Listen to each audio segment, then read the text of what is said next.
जिस लड़के को फटीचर बोलकर उसकी गर्लफ्रेंड ने उसका मजाक उड़ाया, उसी लड़के ने रातों रात करोड़ों का एम्पायर खड़ा कर दिया। कबीर को उसकी गर्लफ्रेंड ने सिर्फ एक आईफोन ना गिफ्ट कर पाने की वजह से बेइज्जती करके अपनी बर्थडे पार्टी से धक्के मार के निकाल दिया। लेकिन जब उसे कबीर की सच्चाई पता चली तो उसके होश उड़ गए। कबीर एक गरीब कॉलेज स्टूडेंट था जो अपनी गर्लफ्रेंड तानिया को उसके बर्थडे पर एक गिफ्ट देना चाहता था।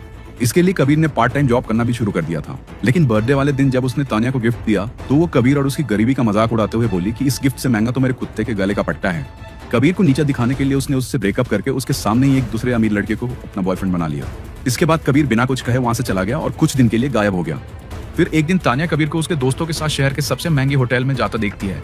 तानिया चुपचाप कबीर का पीछा करती है और देखती है कि होटल का वेटर कबीर के फटे पुराने कपड़े देखकर उसे जज कर रहा होता है और उससे कहता है कि वो कहीं किसी ढाबे में जाकर खाना खाए, क्योंकि उस जैसे फटीचर वहाँ खाना अफोर्ड नहीं कर सकते। वह उसे वहां से निकालने ही वाला होता है कि तभी कबीर किसी को कॉल करके फोन स्पीकर पर डाल देता है। फोन की दूसरी तरफ कोई और नहीं बल्कि उस होटल का मालिक होता है और उसके बाद जो वो कहता है वो सुन के उस वेटर के होश उड़ जाते हैं। होटल का मालिक उस वेटर से कहता है कि उसने वो होटल मिस्टर के को 100 करोड़ में बेच दिया है और मिस्टर के कोई और नहीं बल्कि कबीर ही है। अगर आपको लग रहा है कि कबीर जैसे गरीब लड़के ने 100 करोड़ का रेस्टोरेंट कैसे खरीद लिया, तो ये तो कुछ भी नहीं है।